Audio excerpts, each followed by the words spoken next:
Hello, ഇന്നത്തെ വീഡിയോയിൽ ഞാൻ പറയാൻ പോകുന്നത് പലർക്കും ബിസിനസ് തുടങ്ങിയതിന് ശേഷം കസ്റ്റമറോട് എന്ത് പറഞ്ഞ് വെക്കണമെന്നുള്ളത് പലർക്കും അറിയില്ല. അവരുടെ പ്രൊഡക്റ്റിൻ്റെ ഫീച്ചറും കാര്യങ്ങളും എല്ലാം അറിയാം, അല്ലെങ്കിൽ സർവീസ് ആണെങ്കിൽ അതിൻ്റെ ഡീറ്റെയിൽസും കാര്യങ്ങളും എല്ലാം അറിയാം. പക്ഷേ കസ്റ്റമറോട് എന്ത് പറഞ്ഞു കഴിഞ്ഞാൽ കസ്റ്റമർ ഇത് വാങ്ങിക്കും. ഇപ്പോൾ ഡയറക്റ്റ് കോൾ ചെയ്ത് സെല്ല് ചെയ്യുന്നവരുണ്ടാവും, അവർ പരസ്യം കൊടുത്ത് അവർക്ക് കുറച്ച് ലീഡ്സ് കിട്ടും, കോൺടാക്ട്സ് കിട്ടും. പക്ഷേ ഈ ഫോൺ വിളിച്ച കസ്റ്റമറോട് എന്താ പറയേണ്ടതെന്നുള്ളത് വലിയ നിശ്ചയമില്ല അധിക പേർക്കും.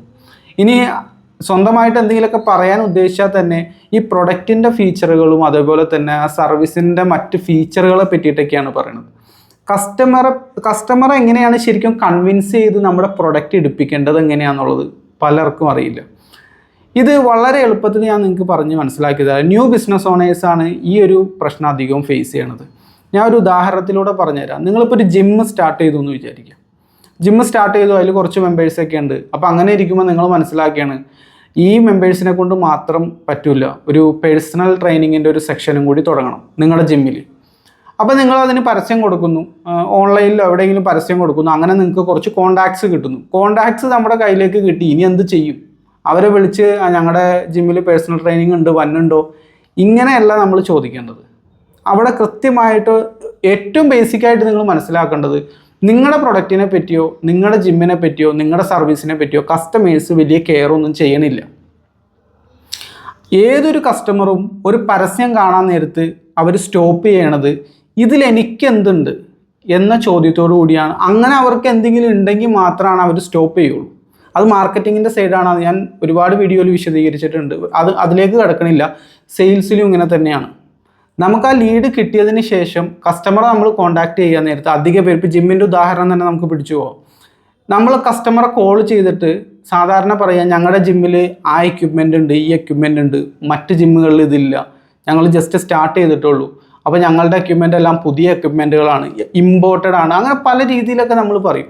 അതൊക്കെ അതിൻ്റേതായിട്ടുള്ള പ്രാധാന്യം ഉണ്ടെങ്കിലും നിങ്ങൾ ഈ പറഞ്ഞുകൊണ്ടിരിക്കുന്നതെല്ലാം തന്നെ ഫീച്ചേഴ്സാണ്. ഒരു ബിഗിനറെ സംബന്ധിച്ചിടത്തോളം ആ എക്യുപ്മെൻറ്റിൽ വർക്കൗട്ട് ചെയ്യുമ്പോഴാണോ മറ്റേ എക്യുപ്മെൻറ്റിൽ വർക്കൗട്ട് ചെയ്യുമ്പോഴാണോ ബെറ്റർ എന്നൊന്നും ഒരു ബിഗിനർക്ക് അറിയില്ല. അവരെ സംബന്ധിച്ചിടത്തോളം 10-15 ജിമ്മ് കയറി ഇറങ്ങി വർഷങ്ങളായിട്ട് ട്രെയിൻ ചെയ്യുന്ന ഒരാളല്ല അവരൊരു ബിഗിനറാണ്. നിങ്ങളുടെ ജസ്റ്റ് പേഴ്സണൽ ട്രെയിനിങ്ങിൻ്റെ പരസ്യം കണ്ട് നിങ്ങളെ കോൺടാക്ട് ചെയ്തോ അല്ലെങ്കിൽ നിങ്ങൾ ലീഡ്സ് കിട്ടി അങ്ങോട്ട് കോൺടാക്ട് ചെയ്യുമ്പോൾ അവർക്ക് ഈ എക്യുപ്മെൻറ്റുകളെ പറ്റിയിട്ടൊന്നും അറിയില്ല. നിങ്ങൾ എന്ത് ഫീച്ചർ പറഞ്ഞാലും അവരുടെ തലയിലേക്ക് അത് കയറില്ല. ഇവിടെ നിങ്ങൾ ചെയ്യേണ്ട കാര്യം എന്താണെന്ന് വെച്ച് കഴിഞ്ഞാൽ, ഞാൻ നേരത്തെ ചോദിച്ച ചോദ്യം, ഇതിലെനിക്കെന്തുണ്ട്? നിങ്ങൾ കസ്റ്റമറോട് ചോദിക്കുക എന്താണ് കസ്റ്റമർക്ക് വേണ്ടത്. ചിലപ്പോൾ അവരുടെ വിവാഹം അടുത്ത് വന്നിട്ടുണ്ടായിരിക്കും. അപ്പോൾ വിവാഹം അടുത്ത് വന്നവർക്ക് ചിലവർക്ക് തടി കുറയ്ക്കാൻ ആഗ്രഹിക്കുന്നവരുണ്ട്. കാരണം വീഡിയോഗ്രാഫിയും ഫോട്ടോഗ്രാഫിയൊക്കെ ആ ടൈമിൽ കുറച്ച് തടി ഉണ്ടായി കഴിഞ്ഞാൽ ചില കസ്റ്റമേഴ്സിന് അത് ഇഷ്ടമല്ല. അപ്പോൾ ആ ഒരു 2 മാസത്തിൻ്റെ ഗ്യാപ്പിൽ എങ്ങനെയെങ്കിലും തടി കുറയ്ക്കണം. അത് ഈ ഒരേ ഒരു ലക്ഷ്യം മാത്രമാണ് അവർക്കുള്ളൂ. അപ്പോൾ നമ്മൾ സംസാരിക്കേണ്ടത് ഔട്ട്കം ബേസ് ചെയ്തുകൊണ്ടാണ്. എന്താണ് എൻഡ് റിസൾട്ട്? ആ എൻഡ് റിസൾട്ടിനെ പറ്റിയിട്ടാണ് നമ്മൾ സംസാരിച്ചുകൊണ്ടിരിക്കുന്നത്. അതായത് കസ്റ്റമറോട് ആദ്യം ചോദിക്കുക, എൻ്റെ വിവാഹം 2 മാസം കഴിഞ്ഞ് വന്നിട്ടുണ്ടെന്ന് കസ്റ്റമർ പറയുകയാണെങ്കിൽ പിന്നെ നമ്മൾ സംസാരിക്കേണ്ടത് ഔട്ട്കം എന്തായിരിക്കും, അതിനെ പറ്റിയിട്ടായിരിക്കും. അപ്പോൾ നിങ്ങൾക്ക് പ്രീവിയസ് എക്സ്പീരിയൻസ് ഉണ്ടെങ്കിൽ, വിവാഹത്തിന് മുമ്പ് 2 മാസം മുമ്പ് ഞങ്ങൾ പലരെയും ട്രെയിൻ ചെയ്തിട്ടുണ്ട്. അവർ സ്റ്റേജിൽ കയറി നിൽക്കുമ്പോൾ അവർക്കൊരു പ്രത്യേക കോൺഫിഡൻസ് ആണ്. ഒരാൾ പോലും ഞങ്ങളുടെ സർവീസ് എടുത്തതിന് ശേഷം അവർക്ക് ഒരു മോശം എന്ന് പറയാനുണ്ടായിട്ടില്ല. കുറച്ച് ഫീഡ്ബാക്കുകളും കാര്യങ്ങളൊക്കെ ഞാൻ അയച്ചു തരാം. അവരുടെ വിവാഹത്തിൻ്റെ വീഡിയോസ് ഫോട്ടോസൊക്കെ ഞാൻ അയച്ചു തരാം എന്ന് പറഞ്ഞിട്ട് അത് നിങ്ങൾ ബിസിനസ് ഓണർ തന്നെയാണ് കോൾ ചെയ്യണമെങ്കിൽ നിങ്ങൾ തന്നെ ചെയ്യിക്കുക, അല്ലെങ്കിൽ സെയിൽസിൽ ആളുണ്ടെങ്കിൽ അവരെ കൊണ്ട് അത് ചെയ്യിക്കുക. ഔട്ട്കം എന്താണ്? എൻഡ് റിസൾട്ട് കസ്റ്റമറായിട്ടുള്ള എനിക്കെന്ത് കിട്ടും, ഇത് മാത്രമാണ് ഒരു കസ്റ്റമർ കെയർ ചെയ്യണുള്ളൂ. നിങ്ങളും അങ്ങനെ തന്നെയാണല്ലോ. ആ ബിസിനസ് എങ്ങനെയെങ്കിലും രക്ഷപ്പെട്ടു പോട്ടെ എന്നല്ല നിങ്ങൾ ചിന്തിക്കുക. കസ്റ്റമറായിട്ടുള്ള നിങ്ങൾക്ക് എന്ത് കിട്ടും, എന്ത് വാല്യൂ അതിൽ നിന്ന് കിട്ടും. വാല്യൂ ആൻഡ് പ്രൈസ് രണ്ടാണ്. പ്രൈസ് നമ്മൾ എന്താണോ കൊടുക്കുന്നത് അതാണ് പ്രൈസ്. വാല്യൂ എന്ന് പറഞ്ഞാൽ നമുക്ക് എന്താണോ കിട്ടുന്നത് അതാണ് വാല്യൂ. അപ്പോൾ കസ്റ്റമർ കെയർ ചെയ്യുന്നത് വാല്യൂവിനെ പറ്റിയിട്ടാണ്, എൻഡ് റിസൾട്ടിനെ പറ്റിയിട്ടാണ്. അപ്പോൾ നിങ്ങൾ കോൾ ചെയ്തിട്ടാണ് നിങ്ങളുടെ സെയിൽ ക്ലോസ് ചെയ്യണമെങ്കിൽ നിങ്ങൾ എപ്പോഴും ഔട്ട്കമ്മിനെ പറ്റിയിട്ട് അധിക സമയവും നിങ്ങൾ സംസാരിച്ചുകൊണ്ടിരിക്കുക. അതിൻ്റെ ഇടയ്ക്ക് നിങ്ങൾ പറയുക, നിങ്ങളുടെ ഇമ്പോർട്ടഡ് ആയിട്ടുള്ള എക്യുപ്മെൻ്റ് ആണെങ്കിൽ അത് എക്യുപ്മെൻ്റ് ആണെന്ന് പറയാം, അല്ലെങ്കിൽ പുതിയ ജിമ്മായതുകൊണ്ട് അതിന് കൂടുതലായിട്ടുള്ള മറ്റ് ജിമ്മുകളിൽ ഇല്ലാത്ത കാര്യങ്ങളെ പറ്റിയിട്ട് നിങ്ങൾ പറയാം. ഇവിടെ നിങ്ങൾ കസ്റ്റമറായിട്ട് നിങ്ങൾ ഇമോഷണലി കണക്റ്റഡ് ആയൊക്കെയാണ്. കസ്റ്റമറുടെ എൻഡ് റിസൾട്ടിനെ പറ്റി ഇങ്ങനെ തുടർച്ചയായിട്ട് സംസാരിച്ചുകൊണ്ടിരിക്കുന്നതുകൊണ്ട് അവരുടെ ബ്രെയിനിലേക്ക് നമ്മൾ പറയുന്ന കാര്യങ്ങളെല്ലാം കയറും. എന്നാൽ അതേസമയം മറിച്ച് നിങ്ങൾ ഫീച്ചറുകളെ പറ്റിയും മറ്റു കാര്യങ്ങളൊക്കെ പറ്റി പറയുകയാണെങ്കിൽ ഒരു ബിഗിനറായിട്ടുള്ളൊരു, ഈ ബിഗിനർ പോട്ടെ, അഡ്വാൻസ്ഡ് ആയിട്ടുള്ള ഇൻ്റർമീഡിയറ്റ് ആയിട്ടുള്ള ഏത് വിഭാഗം കസ്റ്റമറെയാണോ നിങ്ങൾ കോൺടാക്ട് ചെയ്യണം, അവരുടെ തലയിലേക്ക് ഇതൊന്നും അധിക സമയം കയറിയാൽ തന്നെ പെട്ടെന്ന് അവർ മറന്നു പോകും. നമ്മളുടെ കോൾ അവരെ വിളിച്ചതിന് ശേഷം നമ്മളെ ഓർത്തിരിക്കണം. അങ്ങനെ ഓർത്തിരിക്കണമെങ്കിൽ ഔട്ട്കമ്മിനെ പറ്റി സംസാരിക്കണം, ഇമോഷണലി കണക്ട് ചെയ്തുകൊണ്ട് സംസാരിക്കണം. 2 ഗുണങ്ങളാണ് ഇതുകൊണ്ടുള്ളത്. ഒന്ന്, കസ്റ്റമറുടെ തലയിലേക്ക് നമ്മൾ എന്താണോ പറയണത് അത് കയറും, കസ്റ്റമർ കെയർ ചെയ്യും. നമ്മൾ സംസാരിച്ചുകൊണ്ടിരിക്കുന്നത് നമ്മുടെ സ്ഥാപനത്തിനെ പറ്റിയിട്ടല്ല, ഞങ്ങളുടെ സ്ഥാപനം, ഞങ്ങളുടെ ബ്രാൻഡ്, ഞങ്ങളുടെ പ്രൊഡക്റ്റ്, ഞങ്ങളുടെ സർവീസ്, അങ്ങനെയല്ല നമ്മൾ സംസാരിച്ചുകൊണ്ടിരിക്കുന്നത്.